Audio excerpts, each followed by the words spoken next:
Condition है, first condition और second condition. First में क्या बोल रहा, एक company allow 7% commission on the total sale to the salesman, बस खत्म हो गया। टोटल सेल का 7% दे देगा कमीशन, हो चुका, ठीक है। सेकंड में क्या कह रहा है, but if the salesman is appointed, लेकिन अगर सेल्समैन को अपॉइंट करता हो ना फिक्स सैलरी, ठीक है, फिक्स सैलरी बेसिस पर, इसका मतलब है कि उसको 3,000 रुपए का फिक्स सैलरी मिलेगा and 4% commission the sales more than ₹10,000। इसका मतलब है कि 10,000 से जितना ज्यादा सेल होगा उसको 4% कमीशन भी मिलेगा और 3,000 सैलरी भी मिलेगा, दोनों मिलेगा। ये दो कंडीशन हो गया। अब क्या कह रहा है देखो, if in second condition the salesman rupees sales more than ₹10,000, if in second condition the salesman receive 800 more than, second condition में वो 800 ज्यादा, किससे ज्यादा, 800 किससे ज्यादा है, तो ये हो गया हम लोग का सेकंड कंडीशन, किससे ज्यादा, फर्स्ट कंडीशन से। बात समझ में आ रहा, सेकंड वाला जो होगा वो फर्स्ट से ज्यादा होगा और इनका जो डिफरेंस होगा वो कितना होगा, 800 का। यही तो है और कुछ भी नहीं है इसमें। बताओ समझ में आया कि नहीं आया कि मेरा यहाँ पर सेकंड वाला जो कंडीशन है वो ज्यादा है किससे, फर्स्ट वाले कंडीशन से, और ये दोनों जो है 800 है, क्या इन दोनों का अंतर, अंतर है तो इसीलिए तो ज्यादा है ना। अगर फर्स्ट वाला ज्यादा तो फर्स्ट पहले होता, सेकंड बाद में होता, तो हम लोग भी ऐसे ही उसको इंटरेस्ट देंगे, पहले सेकंड वाला को ले लेंगे उसके बाद फर्स्ट वाला को। तो मान लेते हैं यहाँ पर कि let the total sale is equal to x, ठीक है, टोटल सेल कितना है, एक्स रुपीज है।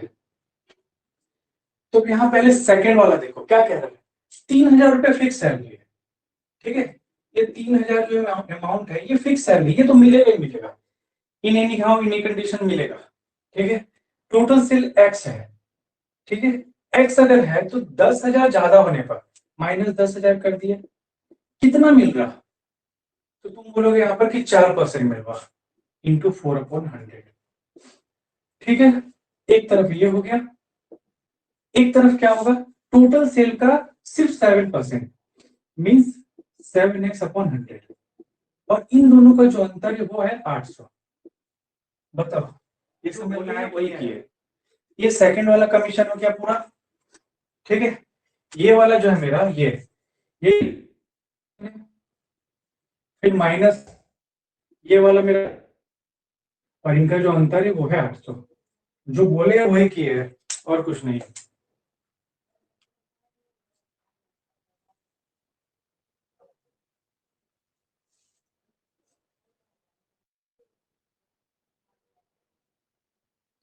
समझे, बताए आगे, क्लियर है। चलो देखो ये 30,000 एज इट इज, इसको ही ले लो, ये 30,000, और यहाँ पर मेरा है 4x4, ठीक है, तो ये मेरा 4x/100 हो गया। इसको अगर हम सॉल्व करेंगे तो 0, और यहाँ पर माइनस का हो जाएगा हम लोग का 400, और ये हो जाएगा माइनस का 7x/100 इज इक्वल टू 800। अब अगर इसको सॉल्व करते तो यहाँ चला जाएगा, ठीक है, या इसको इससे से घटा दो, इसको इससे घटा देंगे तो 2600 हो गया। बचा क्या हम लोग के पास, 4x/100 माइनस 7x/100, ठीक है, ये 800 है ना, और यहाँ पर इसको और इसको अगर हम कैलकुलेट करते तो प्लस का 2600 आएगा यहाँ पर, है ना, प्लस का 2600 होगा जो यहाँ पे जाकर के माइनस का 2600 हो जाएगा। इस चीज को समझना, एक ही लाइन में कर रहे हैं, है ना। तो ये क्या आ जाएगा हम लोग का, ये आ जाएगा माइनस का 1800, ठीक है। अब क्या करना है, इसका नॉर्मल से एलसीएम ले लो, ये तो पता है हमको 100 होगा, ठीक है, और ये हम लोग का अगर करते हैं माइनस माइनस करते हैं तो हम लोग का माइनस का 3x होगा, माइनस माइनस खत्म हो जाएगा, काट देंगे, ये बचा 1800, ये 3 से कट गया, 3 6 18 और 600, तो x का वैल्यू क्या आ गया, x is equal to 60,000 rupees, 60,000 rupees. बताओ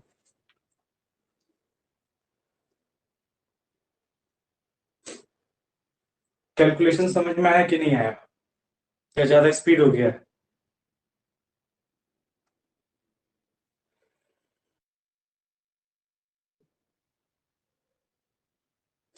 आया समझ में सभी को, ये बहुत इंपॉर्टेंट क्वेश्चन है ये, इस तरह से घुमा घुमा करके क्वेश्चन देता है, ये एसएससी का ही क्वेश्चन है। हो गया, आगे चले, नेक्स्ट क्वेश्चन पर चले।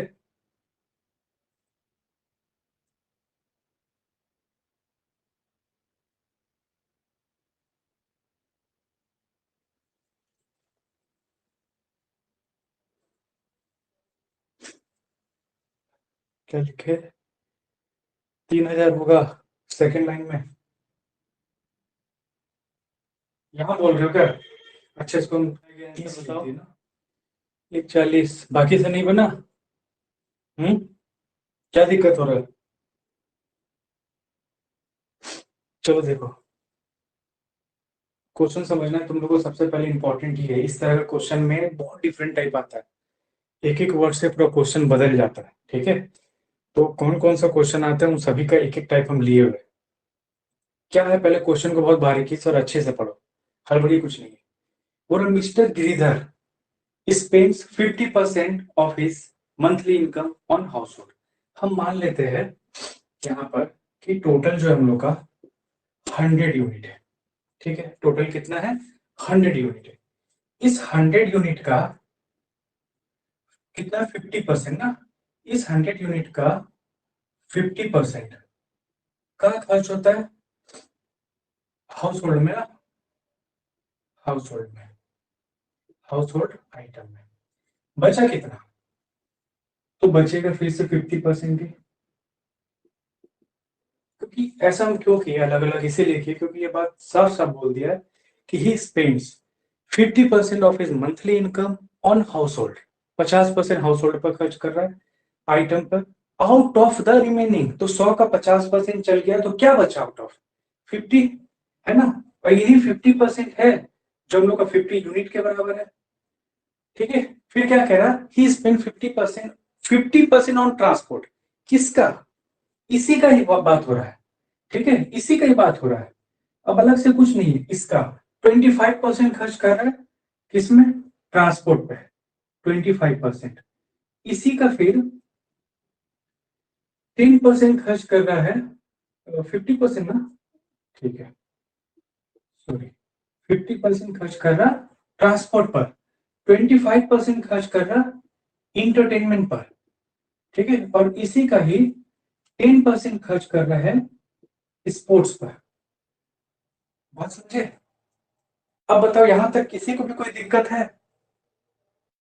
यहां तक किसी को भी कुछ भी प्रॉब्लम है? नहीं, किसी को नहीं है। नॉर्मल है, 50% या फिर 50% के 3 खर्च कर रहा।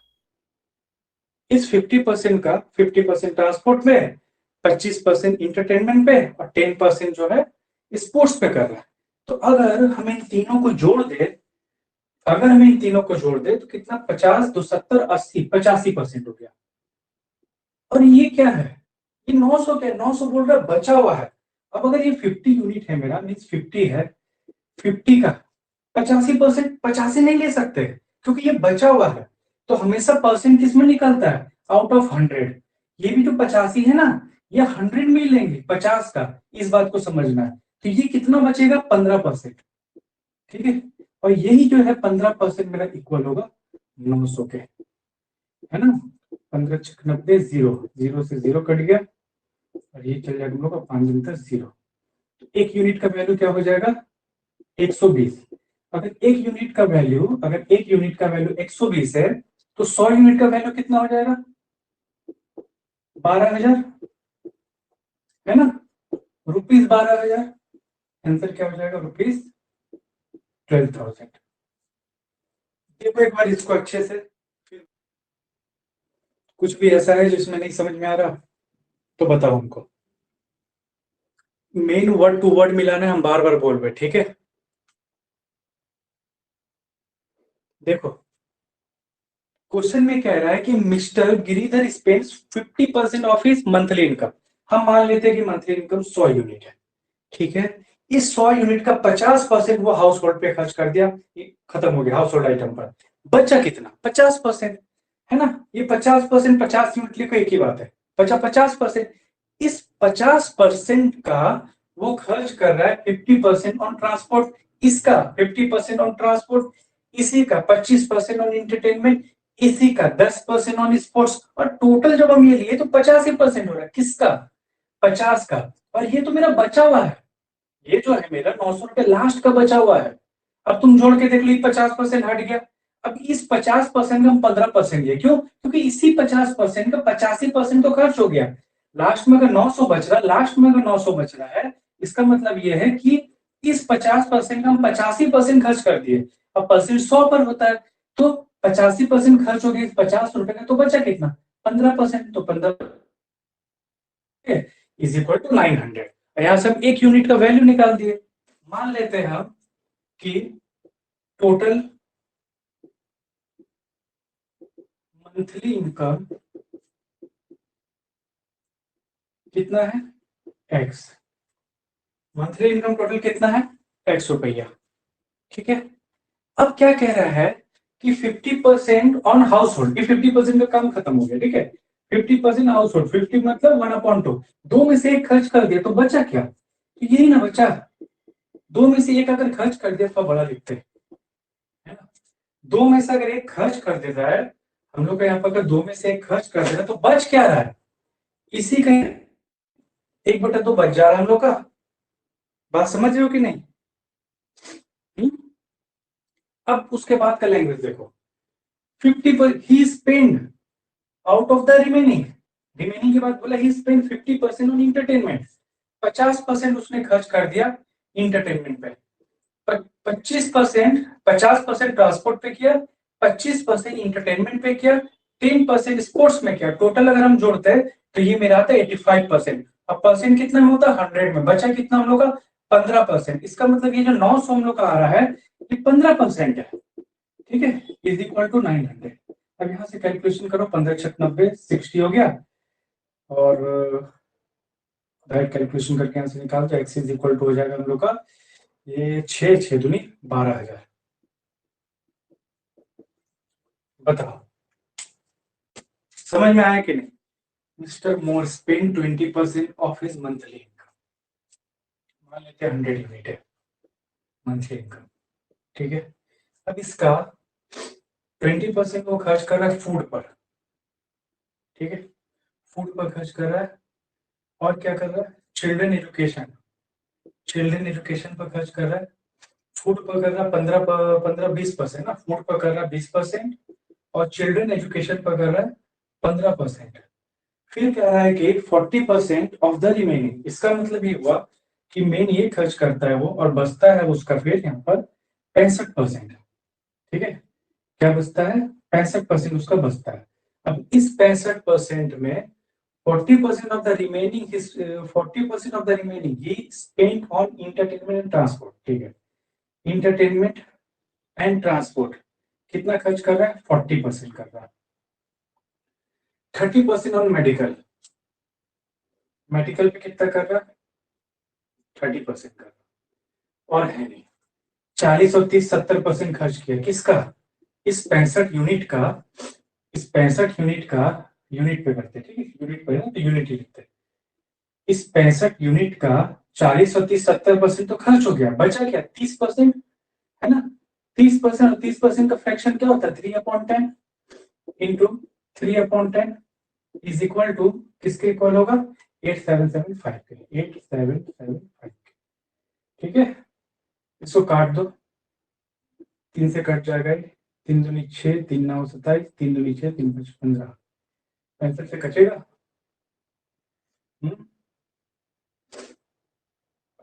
292, 5 से काटना छोटा हो जाएगा।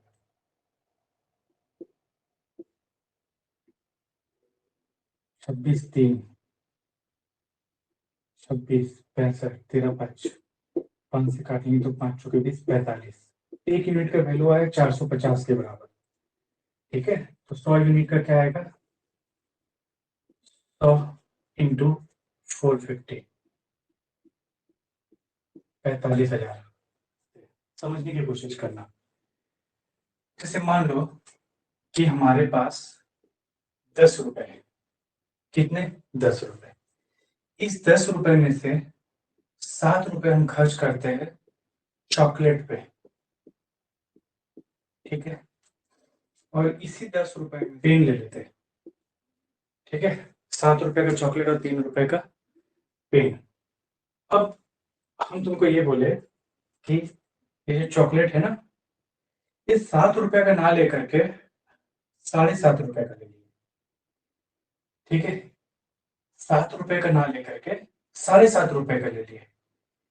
तो हम तुमसे बोलेंगे कितना का इंक्रीमेंट हुआ, तो तुम बोलोगे कि 50 पैसे का इंक्रीमेंट होकर ये हो गया मेरा ₹7.5, है ना, ₹7.5 है तो 10 ही रुपया मेरे पास। अगर मेरा 50 पैसा अगर बढ़ गया, इसका मतलब ये हुआ कि यहाँ पर वही 50 पैसा मेरा घट जाएगा और हमको कितना का पेन लेना पड़ेगा, ₹2.5 का। बात समझ आ रहा है? अब जैसे मान लो कि ये आय है मेरा, आय इनकम माइनस टैक्स। हमको पता है कि इनकम में से अगर हम कर को घटा दें, है ना, कर को अगर हम घटा दें इनकम टैक्स से, अगर हम इनकम से अगर हम टैक्स को घटा दें, टैक्स इनकम टैक्स को अगर हम घटा दें, तो क्या बचता है मेरा, नेट इनकम बचता है। बचता है कि नहीं, ये बात पता है कि नहीं, शुद्ध आय। पता है ये बात कि अगर आय जो है वो मेरा 100 रुपए है, समझना इस बात को, आय कितना है मेरा, 100 रुपया, टैक्स जो है 20 रुपए, तो शुद्ध आय क्या हो गया, तो तुम बोलोगे शुद्ध आय जो है मेरा 80 रुपए हो गया। कोई दिक्कत है इस लाइन में, कुछ भी किसी भी तरह का कोई दिक्कत नहीं है?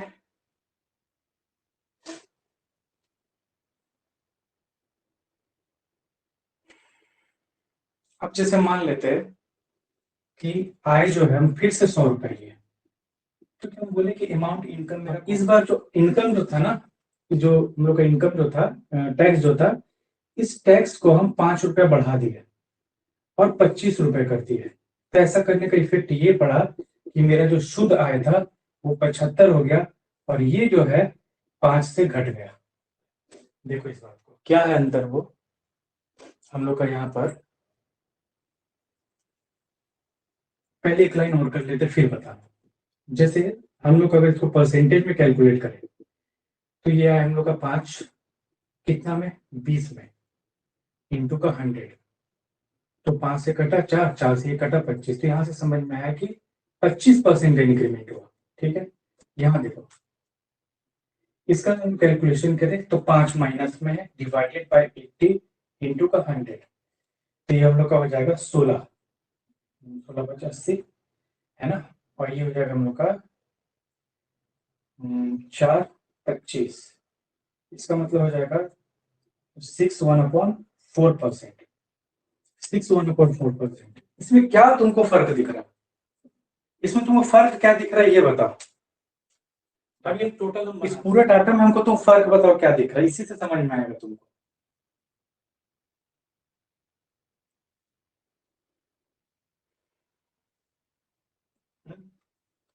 क्या फर्क दिख रहा है डाटा में,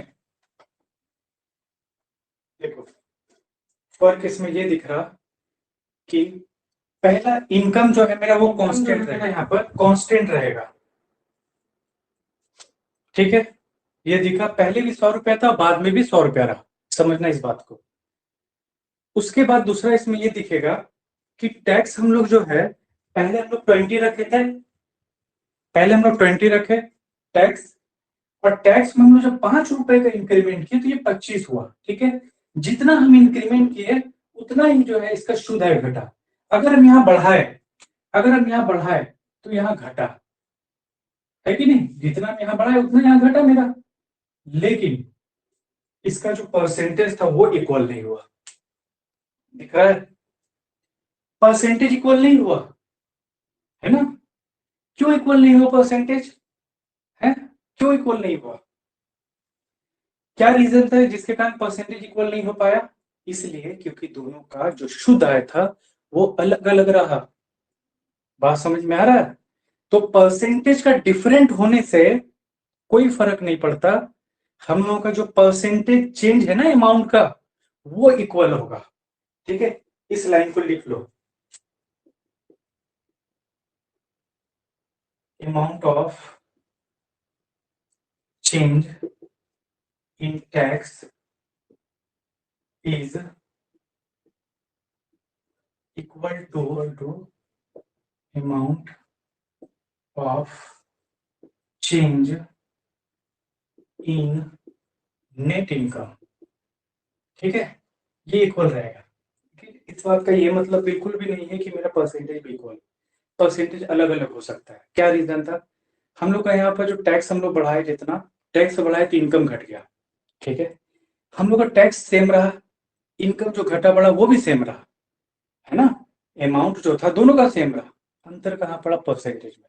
तो इस बात को ही उनको समझाना था तुम लोगों को। ठीक है, तो इसको हिंदी में भी लिख लो, आयकर में परिवर्तन की मात्रा, आयकर में परिवर्तन की मात्रा इक्वल होता है किसमें, शुद्ध आय में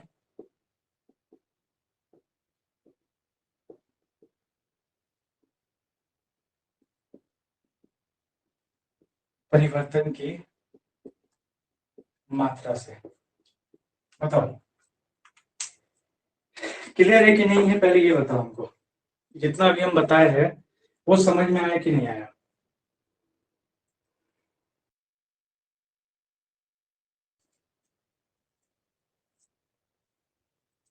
बोलने का मतलब क्या है, देखो आय 100 रुपया, आय कितना है 100 रुपया, टैक्स कितना लगाए हम पहले 20 रुपया, तो मेरा शुद्ध आय क्या बचेगा 80 रुपया।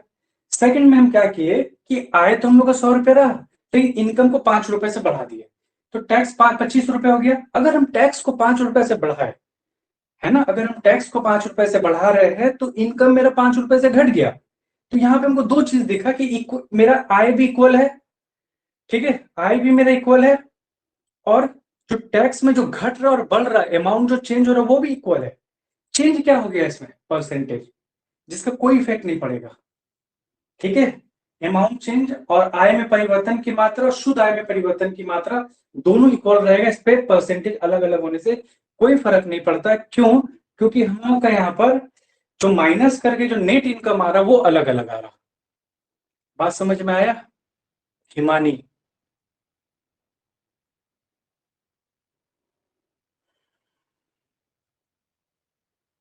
ठीक है, बाकी इसको हम थोड़ा प्रैक्टिस करेंगे तो हो जाएगा। उतार लिए सभी कोई?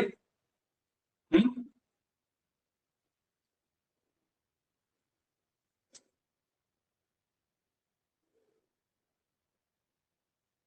ठीक, देखो अब इसको क्वेश्चन में हम अप्लाई कर देते हैं, क्लियर हो जाएगा। और क्या, सेम चीज को हम क्वेश्चन में अप्लाई करेंगे। देखो क्या कह रहा है कि income tax is increase by 19%। ठीक है, कितना 19% लिख दिए। Then net income is reduced by 6%। कितना रिड्यूस हो रहा है, 6%।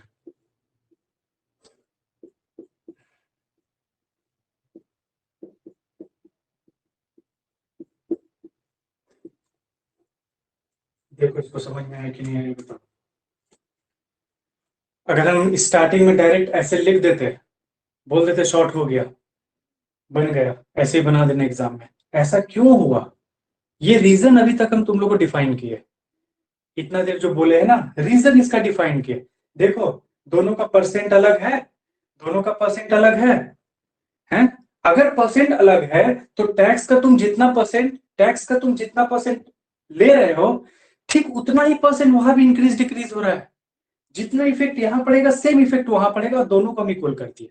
मेरा इनकम कैसे घट रहा था 5 रुपए से, बताओ, हम 5 रुपए अगर टैक्स बढ़ा रहे थे तो 5 रुपए से इनकम घट रहा था, जबकि हम लोग दोनों का परसेंटेज अलग अलग आया था, एक का आया था 25%, एक का आया था 6/1/2, ऐसे कुछ था, शायद 6/1/4 था, दोनों का परसेंट अलग अलग था।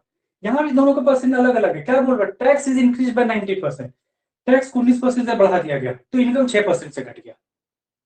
तो यहाँ पे हम लोग का परसेंटेज अलग अलग है, कोई अंतर नहीं पड़ता।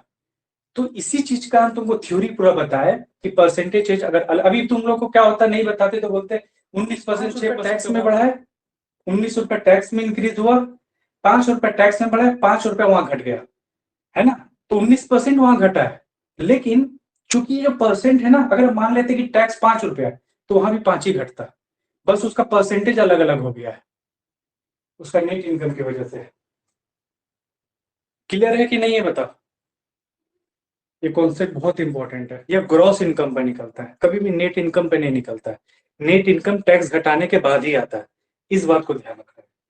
यहां से आप लोग क्या करेंगे कि रेशियो निकाल देंगे। टैक्स है ना, कितना है 17%, इक्वल होगा नेट इनकम के 3% के। यहां से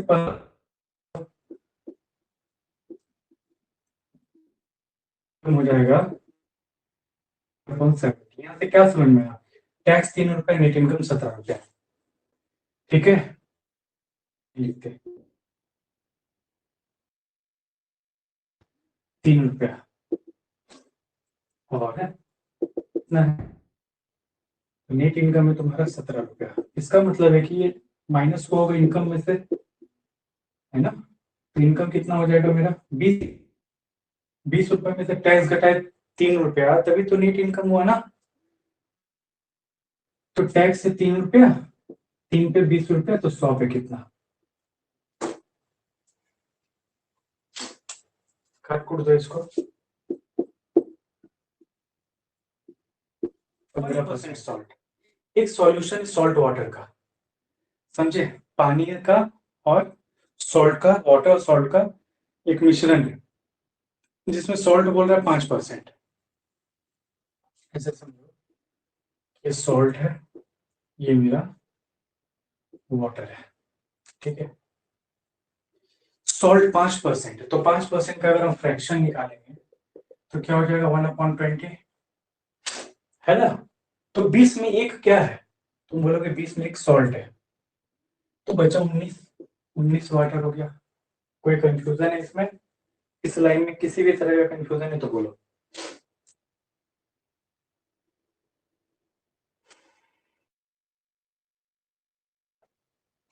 नहीं होगा। एक बात बताओ, बहुत छोटा सा बात है कि सेकंड टाइम में क्या बोल रहा कि 20 लीटर वाटर है, ठीक है।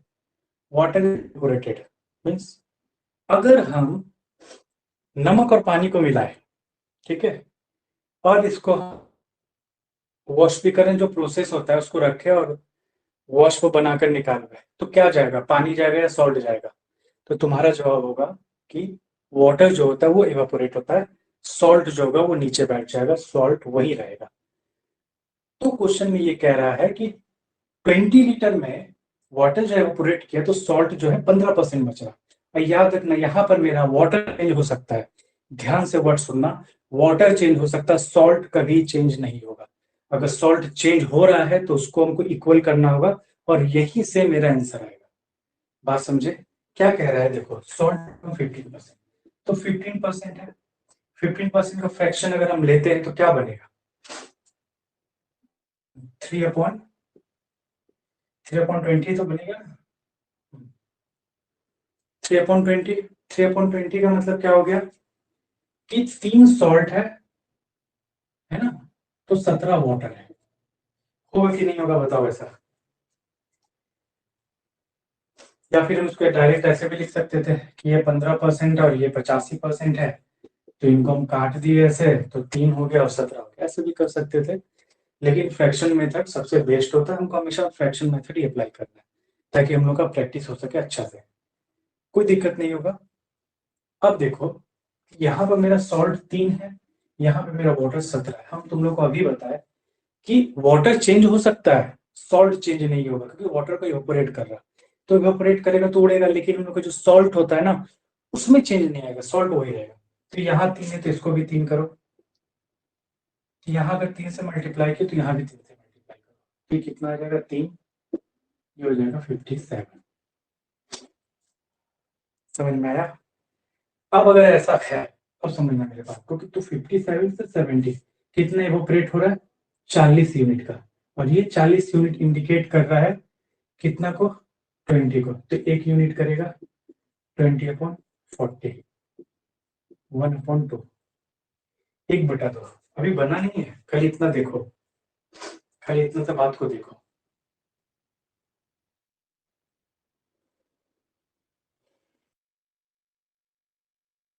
क्योंकि बोला है ना, if 20 litre of water is evaporate, है ना, 20 लीटर वाटर को एवापोरेट किया गया और डिक्रीज आया, 57 से 17 हो गया। ये जो 20% सिर्फ पानी है, 20 जो बात कर रहा है सिर्फ पानी का बात कर रहा, तुम पानी इक्वल टू पानी कर दिए।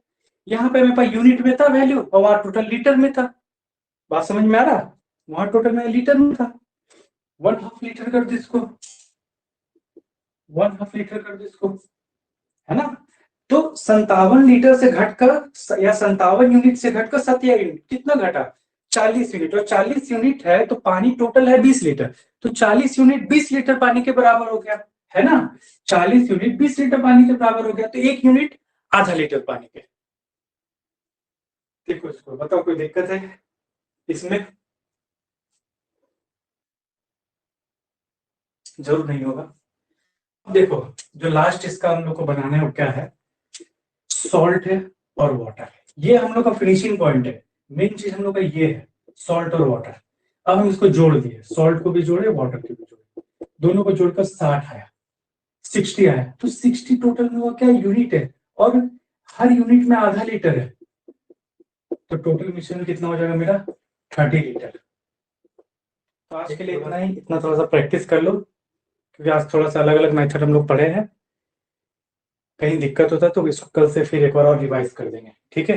तो आज के लिए इतना ही, सभी को good night, thank you class.